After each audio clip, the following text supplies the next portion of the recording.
Good afternoon, everybody. I'd like to welcome you all to this Operational Services Committee meeting. The meeting will be live streamed, and should we lose the stream, we will continue the meeting, and even though we'll not be live streaming. Do we have any public questions? Thank you. Do we have any apologies and substitutions? Thank you, Chair. Yes, we have apologies from Councillor Martin Goodall and Councillor Lavinia Edwards is substituting. Thank you. Any declarations of interest? No. Does anybody have anything to say about the minutes from the previous meeting? And if so, are they happy for me to sign that as a true record at the end of the meeting? Wonderful. Thank you very much. I have one Chair's announcement. The East Cambs District Council Community Fund grant application window is open until the 12th of December. Eligible community groups can apply for grants of up to £1,000. The money can be spent on new or existing projects designed to improve the quality of life for residents in East Cambridgeshire. For any further information, please visit the Council's Community Fund and web pages, or contact the Communities and Partnerships team. Thank you. Now we move on to agenda item 6, which is the Q2 performance for the waste and street cleansing services. Hello, Kat. Over to you. Thank you, Chair. Good afternoon, members. I'm pleased to present the Q2 Waste and Recycling Performance Report for the committee to note. Lots of positives, but in particular, starting with mist collections on page 19.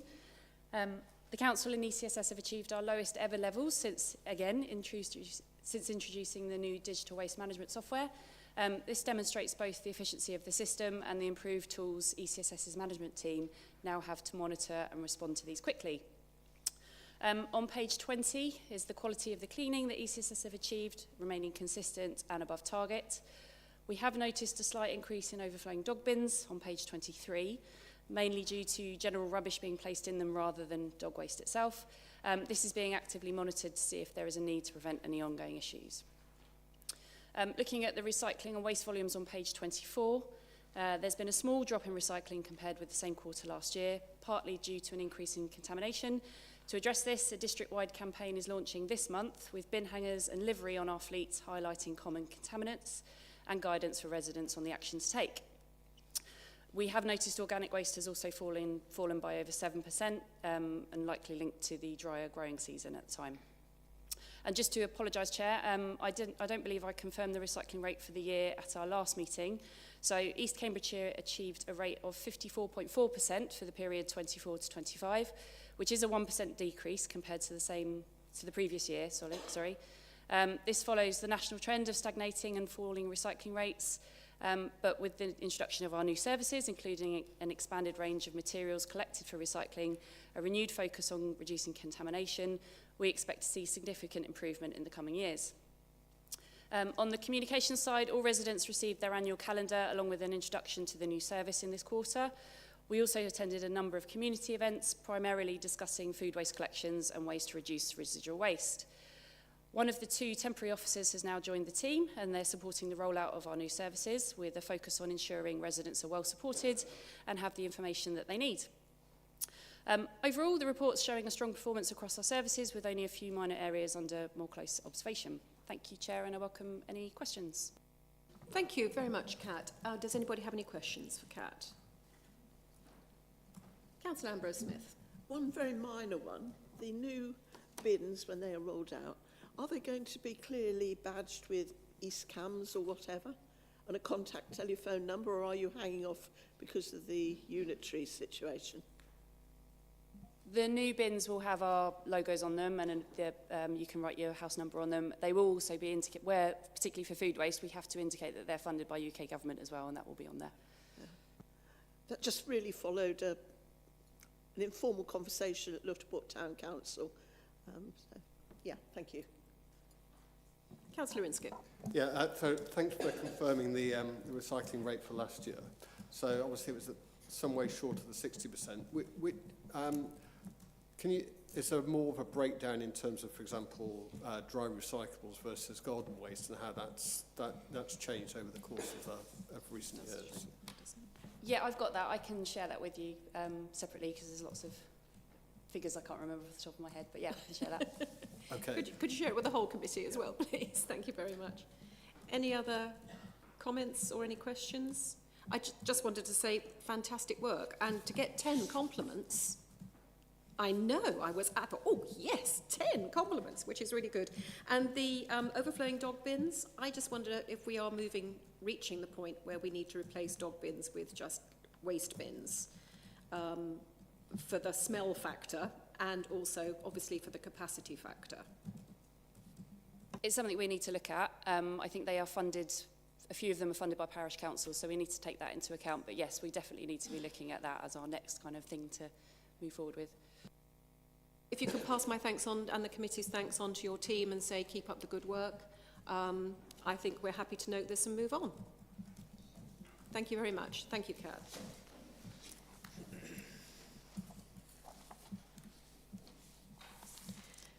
Come on, Lewis. And we now move on to agenda item number 7, which is the Public Space Protection Order, vehicle-related antisocial behaviour.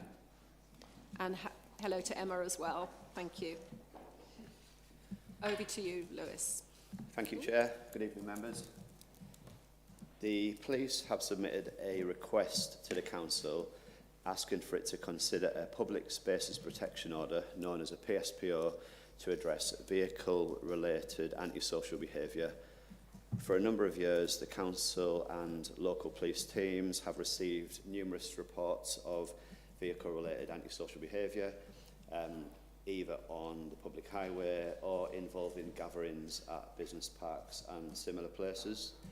The request from the police included evidence illustrating the impacts of vehicle-related antisocial behaviour and the impacts that it is having on communities across East Cambridgeshire. Officers have carried out the statutory tests and have determined that they have been met. Officers' responses to those tests can be found at Appendix 3. This committee is requested to consider the draft PSPO to address vehicle-related antisocial behaviour. A copy of the PSPO is located at Appendix 1, and the committee is also requested to approve the proposals for public consultation on the draft PSPO as set out at paragraphs 4.13 and 4.14. Thank you, Chair. We're happy to take any questions. Thank you, Lewis. I'm happy to propose this from the Chair. Do I have a seconder? Chair, second the recommendation to adopt. Thank you. We will take the items jointly, 2.1.1 and 2.1.2. Does anybody have any questions for Lewis? Councillor Inskip.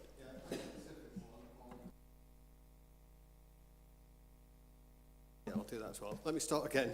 Very specific question on page 30.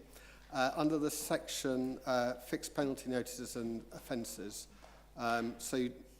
it states in accordance with section 67 of the Act, so a person in the breach can have a fixed penalty notice of £100 with it, to be paid within 21 days. It then says failure will lead to summary conviction and a fine not exceeding level 3 on the standard scale. What, in English, what does that mean? I hope it's more, but yes. Yeah.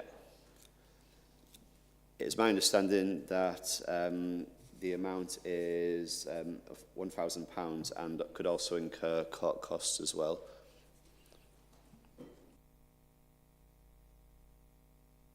Just a small point. I mean, is it worth putting up speed limits in these car parks, just as a small deterrent? And there's been lots and lots of other deterrents and other things tried over many, many years, both physical measures, preventative measures, but the police are telling us that they've just not been effective, they're not proven effective at all, and they've basically done a bit of a deep dive into this, looking at what works elsewhere and what could work here as well, and they're proposing that the introduction of a public spaces protection order is really the best way to go about it now to to tackle the issue. And it's not just in the car parks as well, it's also those that are going to the gatherings, they're travelling to and from different locations. And it's also lone drivers as well that are not even part of a car meet. They could be someone that might be causing distress or nuisance just on a residential street that isn't a part of a car meet, that this would also cover as well. So they can't. No, and yeah, it's a good point. Emma's just saying as well, in terms of like private car parks as well, the police can't enforce. No. So yeah, basically what they're suggested and what the police's multi-agency problem-solving group is that the introduction of this PSPO is their preferred method and what they see as being potentially most effective. Okay, I mean, I just think in addition to this, because this is actually seems to be a good thing, does it also cover highways and things, or is that a separate order? It does cover highways as well, yes. So within the whole district? Yes, throughout the district. But not private car parks? No. No, in the draft order we've included a definition of, so it's district-wide, and yeah, in the draft order on page 30 we include a definition of public place, public space and a public place and what exactly that would cover. Thank you very much. Thank you. Councillor Brown. Thank you, Chair. Thank you, Lewis. Thank you, Emma. Just something to watch out for when we go out to consultation, on the assumption we're all going to agree this anyway. Handbrake is spelt wrong in the covering report, but it's spelt right in the draft order. So I was pleased to see it's spelt right in the draft order. But if you are doing some kind of covering note when we go out to consultation, just something to watch out for. I just have one question. Possibly, we have a particular car, maybe two, that drive around Isleham. It's like a loop, Isleham, Soham, Fordham, and they go round and round and round, high speeds, drives everybody insane. If we see this behaviour and we take the vehicle registration, can a member of the public then report it to somebody as breaking this PSPO? Who do they report it to, and how will it be patrolled, or how will it be actioned? Thank you. Good question. And yes, the member of the public can report it to the police, and then the police will basically review any evidence that might be available. We can, if this is approved, we can have conversations with the police in terms of what evidence they would require. They will basically then use their discretion and personal judgment to determine if what is being reported does in fact breach the order. If they determine that it does breach the order, then a fixed penalty notice will be issued to the offending driver or drivers. Thank you very much. Thank you very much. Do we have any further questions for the officers? No? In which case then are we... Oh, is that a late question? You're moving straight to the debate. I was preempting your next sentence. Yeah. Gosh, you are in a hurry tonight, aren't you? Let's start the debate then. Let's start with Mark Inskip. No, I am very keen to speak because this has been a particular problem in my own ward in Sutton. So I very much hope we can all back this tonight. So I'll just give a little bit of an explanation of the problems that we've had that have been going on for at least 6 or 7 years. So that's particularly with the Ealing Business Park. And for anybody who knows that, as you go into Sutton, there's a large roundabout on the 142.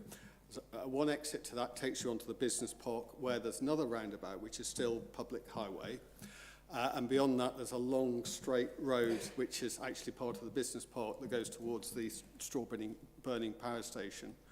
And what tends to happen is that straight bit of road and then particularly the roundabout is used for drifting. And you have gatherings. Generally, it's late at night at the weekend, so it's a Friday or a Saturday, and sometimes a Sunday. Also on holiday periods, it's probably about 10, 11 o'clock at night. You then get these cars, which they tend to be ones that also have adapted exhausts, so they're very noisy. So just as residents are trying to go to sleep, they get that disturbance, and that can be heard in both Witcham and most of Sutton. I'm sort of quite lucky because I'm sort of down the side of the hill, so the far end of the village, but most of the village is affected. And generally when these sort of meets have occurred, you know, you see a plethora of comments on Facebook and generally trying to encourage people to then report that. And we've had lots of discussions with the police and with county highways. I think the issue with any sort of physical measures, particularly because the roundabout, which is the main problem, it's public highway, so the sort of, and you can't really put in things like rumble strips and things on the roundabout because, as the highway officer said, actually you make the roundabout more dangerous for ordinary traffic. There has been an attempt to have a gate onto the private road, but that requires somebody to lock that each night, and then you get the problem of conflict between whoever's got that responsibility and potentially the people who are meeting at the car meet. Generally on something like a Saturday evening, it's a pretty busy time for the police, so they do come out if they can, but often they're already occupied with all the other issues that happen on a Saturday evening. So a lot of different measures have been tried, and I think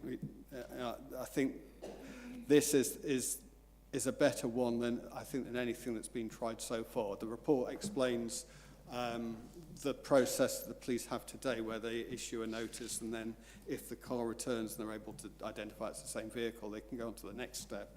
There's a very lengthy process before they can take any real action against any of the people. So I think this is a much better thing to do.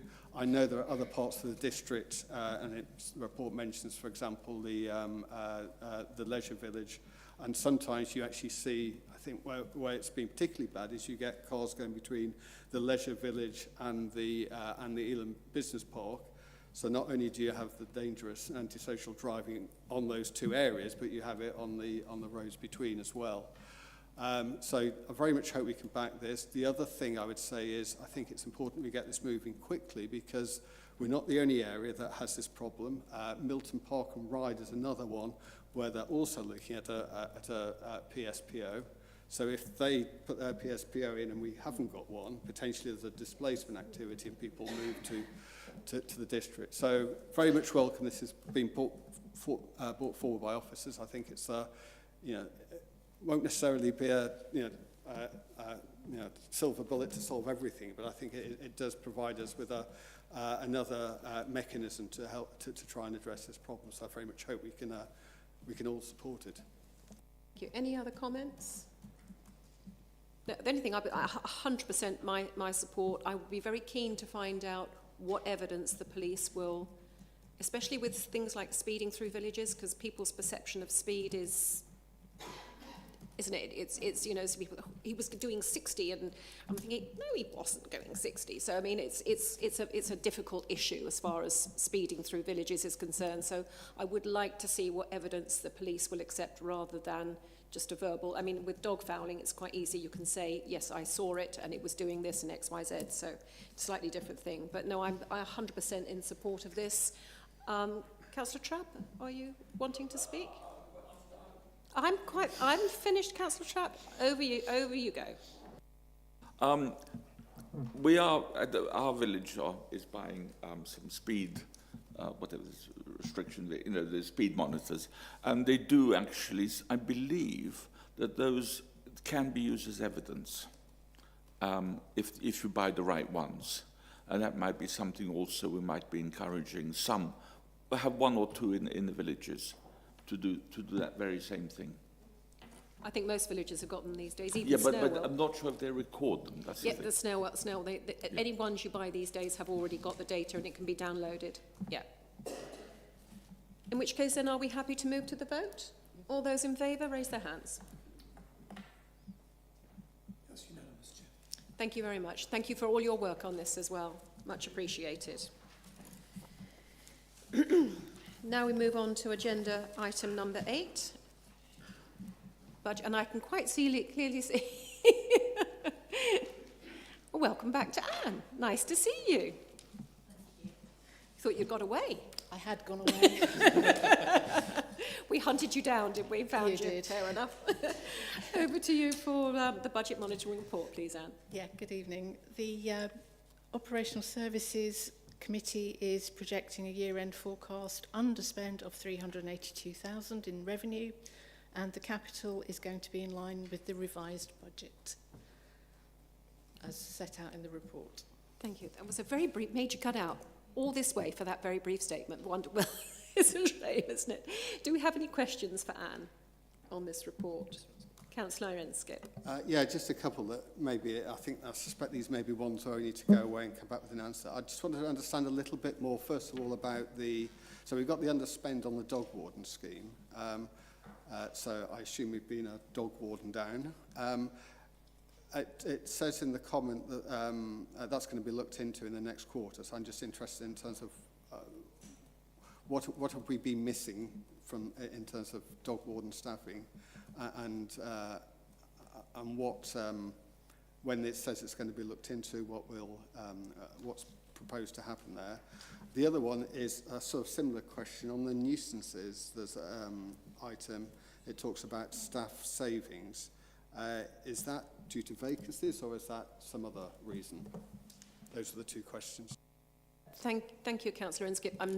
Do you have the answers, Anne? I don't have the answer, but we can come back to you on Yes, that. yeah. I do know where our dog warden is, but I'm not quite sure what has been done as far as replacing her, or whether or not she's doubling up in her role. But we will know, and if we can find out, please, Isabel, and let the whole committee know. But we're happy. Is everybody happy to note this report? Thank you very much. Thank you, Anne, for coming to see us again. A happy Christmas to you. Now, move on to the nice chunky agenda item number 9, and the 6-month review or update on the service delivery plans. Over to you, Isabel. Thank you, Chair. Okay, so these are the half-annual reports for all the service delivery plans that come through to operational services. They are listed in A to I, and just for reference, they refer directly back to the corporate plan where they're picking out the themes and delivery against those themes of the overall corporate plan. Thank you. Does anybody have any questions for Isabel on any of the delivery plans? Councillor Brown and Councillor Inskip after. Thank you, Chair. If I could refer people, Isabel, to page 75, which is Housing and Community Advice half-year report. The penultimate row, to assist 55 households in reducing their energy costs. We've got a target of 55. Half-year update is 30, but then it says target exceeded. Should that really be target on track? I would have said so, yes. Yes, target on track. Potentially exceeded, but on track, yes. I would agree. Oh, that's better my pen.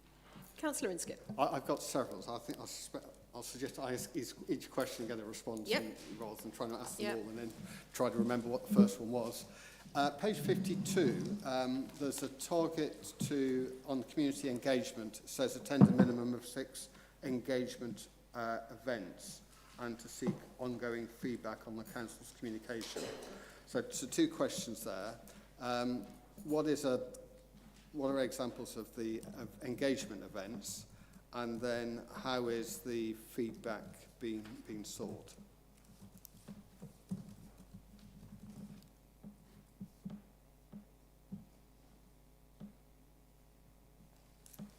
I haven't got the answer for that right now, so I'm going to have to come back to you on that. Okay. Next question. Next question, Sandra. Just give me a while to find where they keep going through till I find my comment. Oh yeah, so this is, I'm now on to page 61. I was interested to know, it talks about in the monthly customer feedback and service performance section, says 175 customer satisfaction surveys were completed. Just interested to know if we know what proportion of customers that is for. Do most people provide feedback, or is that, let's say, half the people or whatever? I don't know that level of detail, so I will come back. Okay, and I think I've got another one.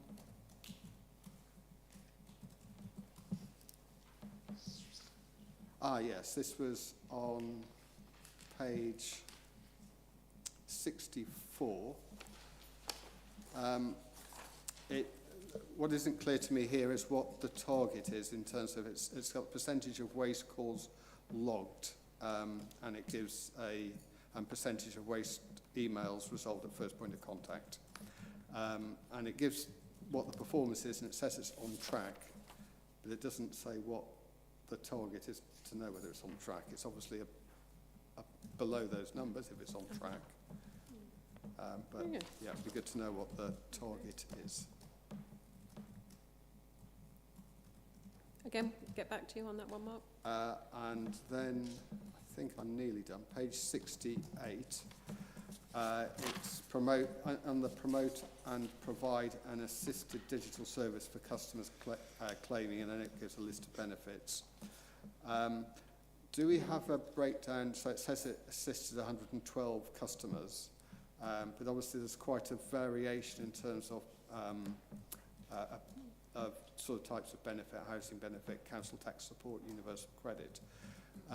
Do we have a little bit more of a breakdown that could be shared on the type of help we're giving those different customers? And I appreciate in some cases that could be a single customer, it could be multiple different sorts of benefits. Yeah. And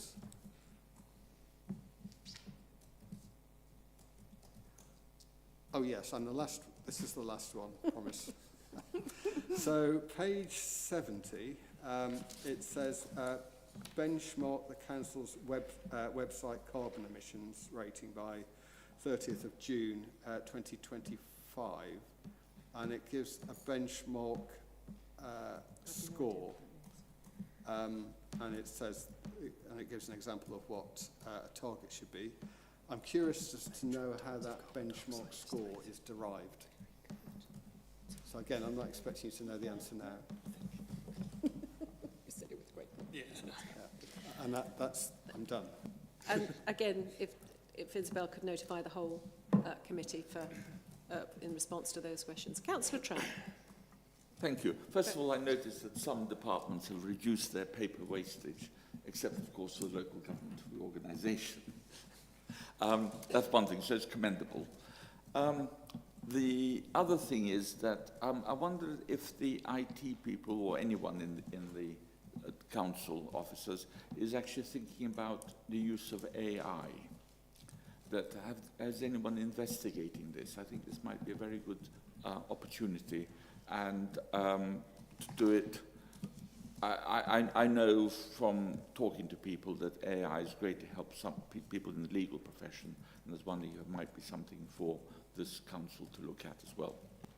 Are you suggesting that all councillors would be replaced with AI? That would be an interesting experiment, wouldn't it? Councillor Huffer, I don't think you're replaceable by AI. Oh, definitely not, John. Or you. No, I'm talking about a few functions of the council might be actually better served by AI. Thank you, John. Interesting question, and I'm not sure who we would refer that to. That sits under Jude in his service, so I'll have a chat with Jude and find out whether or not there is anyone looking at that. Ambrose Smith. Just to offer a counter view on AI, I do an awful lot of shopping online, and asking a simple question: if I buy 2 different items from this retailer, will the postage cover both? And I think I was asked to reform the question at least 4 or 5 times, in which case I gave up the will to live. And that is only just one. Can you reform the question? Can you ask it in a different way? Well, you know, how simple can you get? So I think it needs a lot of very skilled thought behind it to get a useful answer. If not, all you get is a fist through the screen. Only in your house. So anyway, Christy. that's my 4 worth. The experience I had, not I, but my friend of mine, was that this scanned an 118-page legal document and came up with, in 1 hour, with all the problems that 3 legal execs found in 3 days, something like that, yeah. Okay, but there is a use for it as well for certain, thank you. I'm not saying it should be a blanket one, but it should be looked at, investigated. Thank you, John. Any other questions for Isabel on this? In which case, if we're happy to note and move on? Yes. Thank you very much. It's so noted. We now move to agenda item 10, which is the minutes of the ARP meeting held on the 9th of September. Does anybody have any comments to make on this? No? In which case we can note and move on. Oh, for goodness sake, definitely means I'm going to make my COVID jab now. Okay, so now we move on to agenda item 11, which is the forward agenda for the 26th of January. We're still happy for this meeting to go ahead? Or is this something we feel we can postpone? No, absolutely needs to go ahead. Needs to go yes. ahead because we've got the sports facilities grant coming And then we forward, also haven't we? have the recap waste strategy. Oh, coming yes, through. yes, very important. Right, okay. And then just on the Any additions? on the March one, we'll have the first. We will have completed the consultation work for the PSPO that we heard about Oh, earlier. excellent, right, So yes. we'll have the first document coming back for endorsement at this meeting. Brilliant. Councillor Trapp, you can.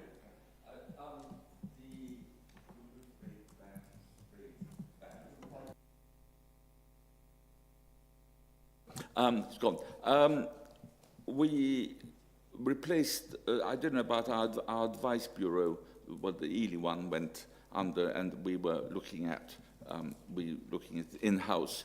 The Suffolk West Citizens Advice Bureau produces quite a comprehensive report each year. I did go to the AGM this year, including that they are serving a number of our residents.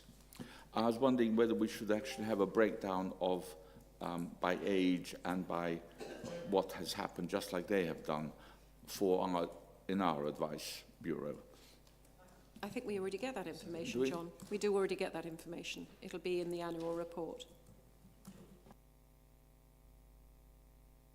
Then I'm happy to, can I have a proposer to move to closed session for agenda item number 12?